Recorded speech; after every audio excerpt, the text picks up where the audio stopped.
Ada beberapa hal yang didoktrinkan ke kita sejak sekolah. Ironisnya, hal-hal tadi justru ada yang bikin kita jadi lemah. Dan mindset lemah ini terbawa terus sampai kita gede.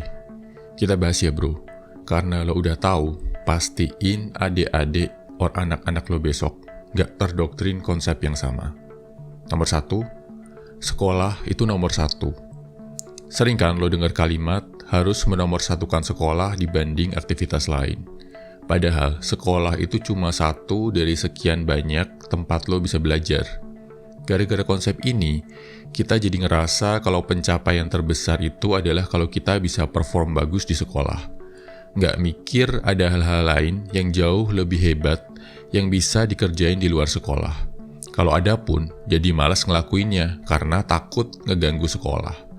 Dan yang lebih parah, kita jadi didoktrin untuk terbiasa datang pagi, pulang sore, seharian duduk di belakang meja, ngikutin instruksi dari orang lain.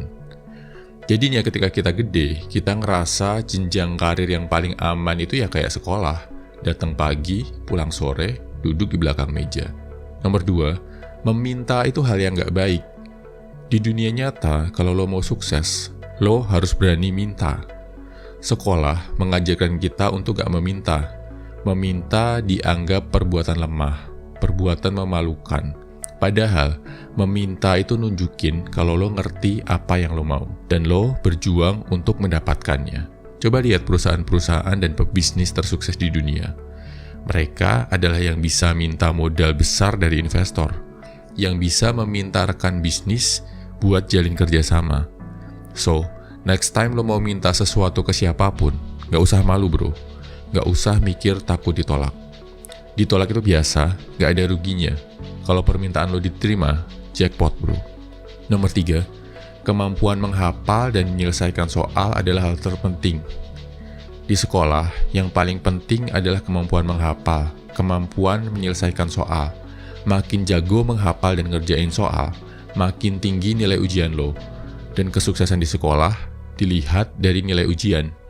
Di dunia nyata, kemampuan otak itu bukan hal yang paling penting bro. Banyak hal lain yang terbukti jauh lebih krusial. Misal, kekuatan mental, kemampuan untuk berjuang di tengah kesulitan, kemampuan untuk berkorban dan menahan diri, kemampuan untuk tetap jaga karakter dan kejujuran di tengah godaan, kemampuan untuk tetap menjadi manusia baik di tengah dunia yang jahat. Nomor 4, salah dan gagal adalah hal yang memalukan. Makin banyak kesalahan, makin rendah nilai yang lo dapat.